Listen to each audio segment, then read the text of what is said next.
नाज़रीन, ब्रेक के बाद आपको एक दफ़ा फिर खुशामदीद कहते हैं। आप हमें लाइव कॉल्स कर सकते हैं और हमारे साथ मुर्तज़ा साहब लाइन पर हैं। अस्सलाम वालेकुम। अस्सलाम वालेकुम जी। वालेकुम सलाम जी, सेठी साहब से बात करना चाहता हूँ। अस्सलाम वालेकुम सेठी साहब।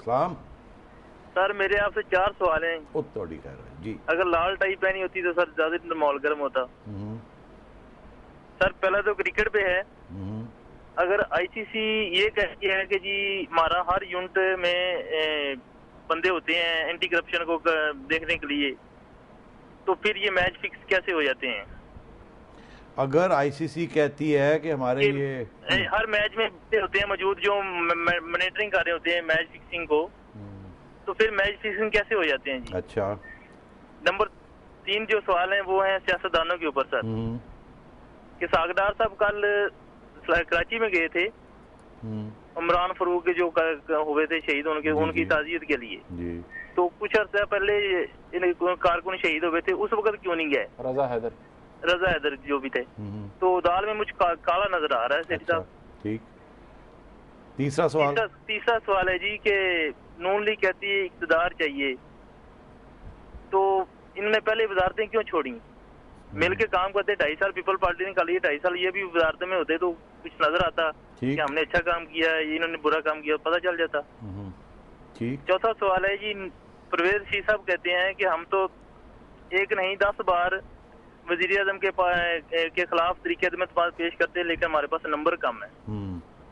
एक तरफ परवेज शी साहब ये कहते हैं, दूसरी तरफ मियाँ साहब उनके साथ प्रेस कॉन्फ्रेंस कर रहे होते हैं। ये कुछ समझ नहीं आता, ये क्या करते हैं, आवाम को क्यों धोखे में दे रहे हैं? मियाँ साहब क्या प्रेस कॉन्फ्रेंस कर रहे होते हैं? प्रेस कॉन्फ्रेंस कर रहे होते हैं जी सर। अच्छा, चलिए जल्दी जल्दी इसका जवाब दे देते हैं। आईसीसी मॉनिटर करती है तो फिर मैच फिक्सिंग कैसे हो जाती है? मैच फिक्सिंग बुकीज़ करते हैं, प्लेयर्स करते हैं। आईसीसी मॉनिटर क्या कर सकती है, किस किस्म की मॉनिटरिंग कर रही है वो तो आपके सामने है। तो कोई ख़ास मॉनिटरिंग कोई नहीं होती। प्रूफ चाहिए होता है मैच फिक्सिंग के लिए, इतना आसान बात नहीं है। और बुकीज़ जो इंडिया के बुकीज़ हैं या नॉन ब्रिटिश बुकीज़ हैं, सारे इलीगल काम करते हैं, तो इतना आसान नहीं होता इसको रोकना, और मैच फिक्सिंग होती है।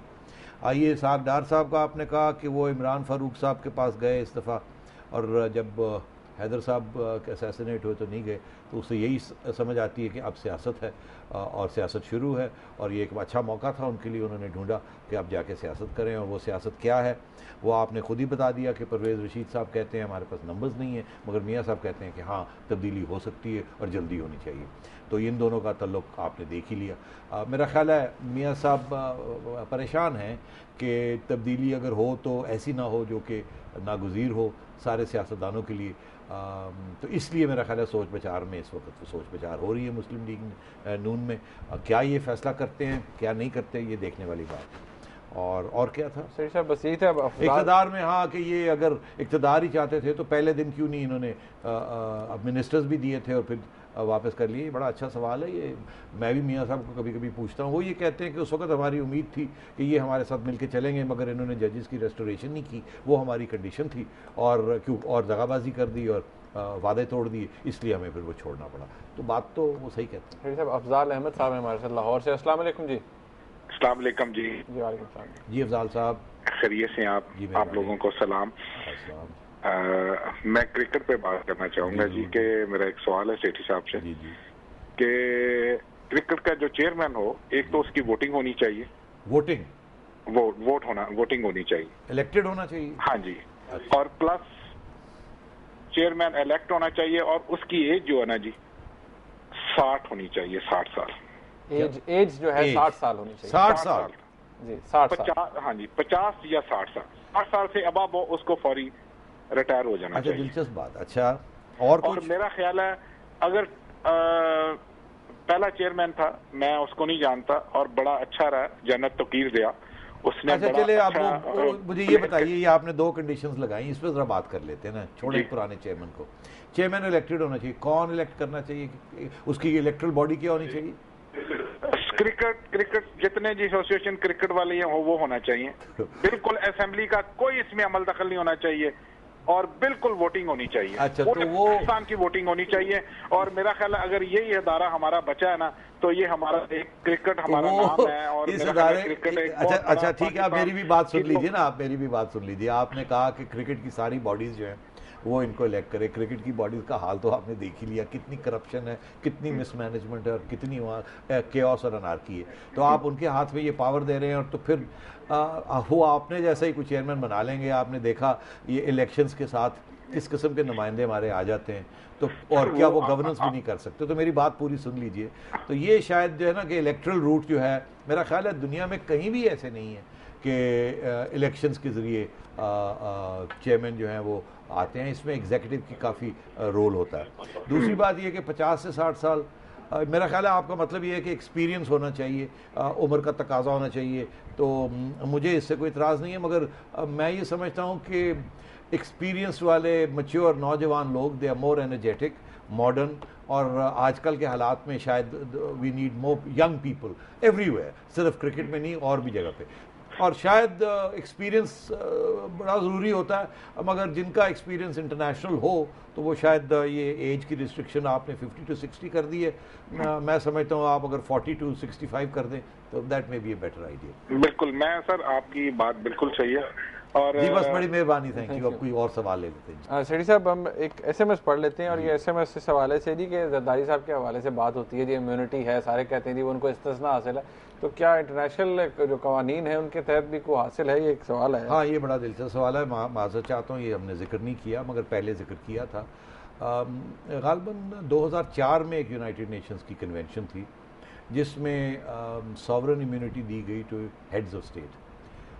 Prime minister is not head of state, president is head of state. तो कुछ ज्यूरिस्ट का ये कहना है कि ये अगर as long as he is president ये कन्वेंशन अप्लाई करती है। तो मैंने अभी जिक्र किया कि आगे बहुत से हर्डल्स हैं, ये इस किस्म के ख़त लिखे भी जाते हैं। तो कल को वहाँ जाके जरदारी साहब को वकील अगर इस किस्म की आर्ग्यूमेंट दे देता है तो उसके ऊपर भी एक साल 1.5 साल आर्ग्यूमेंट हो सकती है और शायद वो जीत भी जाए। तो इसलिए ये मामला चलेगा। और जहाँ डोमेस्टिक लॉ ख़त्म होता है वहाँ इंटरनेशनल लॉ शुरू हो जाता है, और अगर आप स्विट्ज़रलैंड में हैं तो इंटरनेशनल लॉ की कदर करते हैं। सेठ साहब, खलील अहमद साहब है मुजफ्फरगढ़ से। अस्सलाम वालेकुम जी। वालेकुम सलाम जी खलील साहब, मैं नजम सेठ साहब से बात करना चाह रहा था। मेरे पास एक्चुअली मैं एक इंजीनियर हूँ जी जी, और मैंने अभी रिसेंटली विजिट किया था मुजफ्फरगढ़ का। मेरा घर भी मुजफ्फरगढ़ में ही है जी जी। तो वहाँ पे कुछ हालात देखे तो मेरे जहन में एक आइडिया आया था, मैं शेयर करना चाह रहा था आप लोगों से। जी जल्दी। सर, उसमें ये था कि जो मुजफ्फरगढ़ के बाज़ इलाकों में तबाही इस तरह की रही है कि वहाँ पे घर तो गिर गए हैं, लेकिन जो घरों का मटेरियल था वो नहीं बहने गया। कि मतलब जिस तरह से घरों का प्रोटेक्शन मटेरियल वहाँ पे यूज होता है, जैसे तीर हैं, बर्डर हैं, टीयर आयरन है, ब्रिक्स हैं, वो ज़ाया नहीं हुई है, वहाँ पड़ी है। अगर हम उन लोगों के साथ कोई एनजीओ या गवर्नमेंट कोई इस तरह का एक प्लान बना ले कि उन लोगों को सिर्फ वही मटेरियल उनका यूज करवा के, वो लोग कोई आपसे महल कोठियां नहीं मांग रहे कि हमें कोई डबल स्टोरीज बनवा, वही जो बना वो चाह रहे हैं आपसे, उसको प्रॉपर थोड़ा सा मैनेज कर लिया जाए उनको, थोड़ा बहुत। बड़ी मेहरबानी। मैं आपकी तजवीज़ जो है ये आपने पब्लिक ये टेलीविज़न पे आपने एयर कर दी, सबने सुन ली होगी। मैं समझता हूँ इट्स अ गुड सजेशन। अगर ऐसे ही है कि वो ब्रिक्स एंड मोटर कुछ चीज़ें रह गई हैं और उनको फिर से इस्तेमाल कर लिया जाए, तो हुकूमत को तवज्जो देनी चाहिए। इस किस्म की कोई चीज़ हो सकती है तो ज़रूर करनी चाहिए। साहब, नासिर अहमद साहब है हमारे साथ लाहौर से। अस्सलाम वालेकुम जी। जी वालेकुम सलाम। मुझे सेठी साहब से एक सवाल करना है जी जी। कि ये देखने में आया है और काफ़ी अरसे से आ रहा है कि हमारे मुल्क में बड़े अहम ओहदों पे और बड़े ओहदों पे छोटे लोग क्यों तर्जुमान हैं या हो जाते हैं? छोटे लोग बड़े ओहदों पे, अच्छा ज़रा एग्जांपल्स दे दीजिए। अभी जैसे आप क्रिकेट बोर्ड को डिस्कस कर रहे थे, इस तरह के जवाब देना या इस तरह के आर्गुमेंट्स देना, ये एक छोटे ज़हन की अक्कासी कर रहे हैं। इसी तरह पे बड़ी मेहरबानी, मैं एग्री करता हूँ आपसे। ये जहन जो है ये छोटा जहन है, इसमें कोई फ़ख्र की कोई बात नहीं है जिस किस्म की बातें बट साहब करते रहें। और मैं इत्तेफाक करता हूँ आपसे। हमें मैच्योर लोग चाहिए, सीरियस संगीन किस्म के लोग चाहिए जो इस चीज़ को हैंडल कर सकें। इसीलिए मैंने अर्ज़ किया था maturity, diplomacy, executive authority and knowledge and passion and love for the game. Age भी आ गई ना, और वो अब एज का भी फैक्टर आ गया है। उम्र भी मेरा कम हो। ख्याल है कि 45 to 65 is a good age. 65 के बाद रिफ्लेक्सेस थोड़े से स्लो हो जाते हैं, although mind you some of the best diplomats are over the age of 65, so वहाँ भी आप थोड़ी सी रिलैक्सेशन रखें, इसको हार्ड एंड फास्ट रूल ना बनाएं। Certainly not in the case of Ejaz Bhatt साहब। एजाज भट्ट साहब उधर क्वालिफाई नहीं कर रहे। नाज़रीन, आज का प्रोग्राम देखने का बहुत शुक्रिया। TNS@duniatv.tv पे हमें फीडबैक जरूर दीजिएगा। देखने का बहुत शुक्रिया। अल्लाह हाफ़िज़।